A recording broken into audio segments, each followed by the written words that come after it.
आज वो खूंखार दादा भाई बन चुका है और अपनी ही आईपीएस पत्नी से सीधे टकरा रहा है।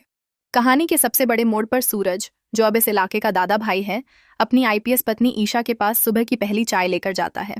वो उसे अपना वो पुराना वादा याद दिलाता है कि जब वो नौकरी पर जाएगी तो वो खुद अपने हाथों से उसे चाय बनाकर पिलाएगा। लेकिन ईशा बड़ी बेरुखी से उस चाय को ठुकरा देती है और कहती है कि उसने चाय पीना छोड़ दिया है। ईशा उसे ताना मारती है कि सूरज ने भी तो आईएएस बनकर देश की सेवा करने का अपना वादा तोड़ दिया है और एक गुंडा बन गया है, तो फिर वो उसकी चाय क्यों पिए। सूरज कहता है कि वो रोज उसके नाम की चाय बनाएगा, लेकिन ईशा साफ कर देती है कि उसके लिए देश की सेवा और अपने फर्ज से बढ़कर कुछ नहीं है। दोस्तों, अगर आप इस कहानी से प्यार करते हो तो चैनल को सब्सक्राइब और वीडियो को लाइक करें। अब चलिए कहानी की शुरुआत में चलते हैं कि आखिर इन दोनों बेपनाह प्यार करने वालों के बीच इतनी गहरी नफरत कैसे आई। घर में एक बड़ी पूजा का माहौल है, लेकिन ईशा साफ मना कर देती है कि वो सूरज यानी दादा भाई के साथ पूजा में बिल्कुल नहीं बैठेगी। सूरज उसे याद दिलाता है कि उसने ईशा को आईपीएस बनाने के लिए कितने सैक्रिफाइस किए हैं और कितना लंबा इंतजार किया है। वो कहता है कि उसने कभी उस पर अपना पत्नी धर्म निभाने का दबाव नहीं डाला, लेकिन ईशा कहती है कि उसने अपने पापा जी से वादा किया था कि सूरज गुंडागर्दी छोड़कर आईएएस बनेगा। सूरज का तर्क है कि अगर वो गुंडा नहीं बनता तो उसके पिता को कोई नहीं बचा पाता। इसी आईएएस वाले सीधे उसूलों ने उन्हें मार दिया। दोनों के बीच बहुत तीखी बहस होती है। सूरज गुस्से में उसे अल्टीमेटम दे देता है कि अगर ईशा को उसका ये गुंडा पति मंजूर नहीं है तो वो अपने गले से मंगलसूत्र उतारकर फेंक सकती है और उसे छोड़कर जा सकती है।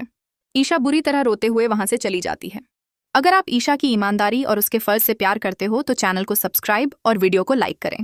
ईशा के इस कैडिडिडे फैसले में ताइमा उसका पूरा साथ देती हैं। वो ईशा को समझाती हैं कि उसने सही फैसला लिया है, क्योंकि सच किसी से नहीं डरता और उसे घबराने की बिल्कुल भी जरूरत नहीं है। दूसरी तरफ सूरज और ईशा का रिश्ता अब पूरी तरह से पुलिस और मुजरिम का बन चुका है।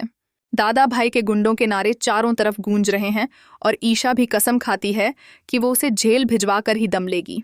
इन सब झगड़ों के बीच घर के छोटे बच्चे यीशु और मीशु भी बहुत परेशान हो चुके हैं। वो दोनों जो कभी हंसते खेलते थे अब रोज लड़ते हैं और यहाँ तक कि उन्होंने अपने कमरे के बीच पर्दा लगा लिया है। बच्चे भगवान से हाथ जोड़ धकर प्रार्थना कर रहे हैं कि उनके सुपर हीरो और परिवार को खुशियां मिलें।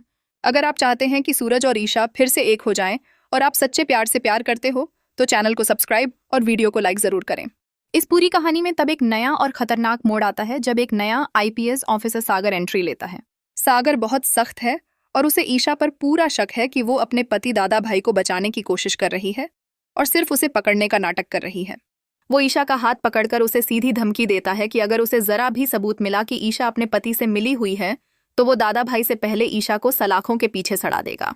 ईशा भी बिना डरे पूरी दृढ़ता से जवाब देती है कि अपनी हद में रहो आईपीएस सागर। ईशा कहती है कि वर्दी पहनते वक्त उसने जो देश की रक्षा का वचन लिया था वो उससे कभी पीछे नहीं हटेगी।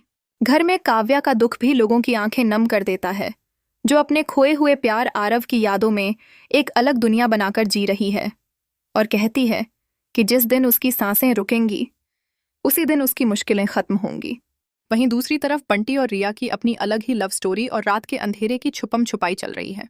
दोस्तों, आगे क्या होगा ये जानने के लिए और अगर आप इस चैनल से प्यार करते हो तो चैनल को सब्सक्राइब और वीडियो को लाइक करें। सूरज अब अपनी पत्नी की हर चाल पर नजर रख रहा है, यहाँ तक कि वो लेडीज शैम्पू की खुशबू तक पहचानने लगा है। ईशा मंत्री जी के घर के सीसीटीवी खंगाल रही है ताकि कोई सुराग मिल सके। सूरज उसका मजाक उड़ाता है कि सिस्टम ने इतनी काबिल अफसर को असली केस छोड़कर बिल्लियां ढूंढने पर लगा दिया है, पर ईशा का हौसला नहीं टूटता। वो बेबाकी से जवाब देती है कि जान चाहे जानवर की हो या इंसान की, वो सबको बचाएगी। दोनों एक ही छत के नीचे रहकर भी एक दूसरे से मीलों दूर हो चुके हैं। ईशा अपने फर्ज के लिए अपना प्यार और सुहाग कुर्बान कर रही है और सूरज अपनी दादागिरी की जिद पर अड़ा हुआ है। अब देखना यह है कि क्या ईशा सच में अपने ही पति के हाथों में हथकड़ी पहना पाएगी या फिर एक बार फिर से दादा भाई का प्यार इस खाकी वर्दी और सिस्टम पर भारी पड़ेगा।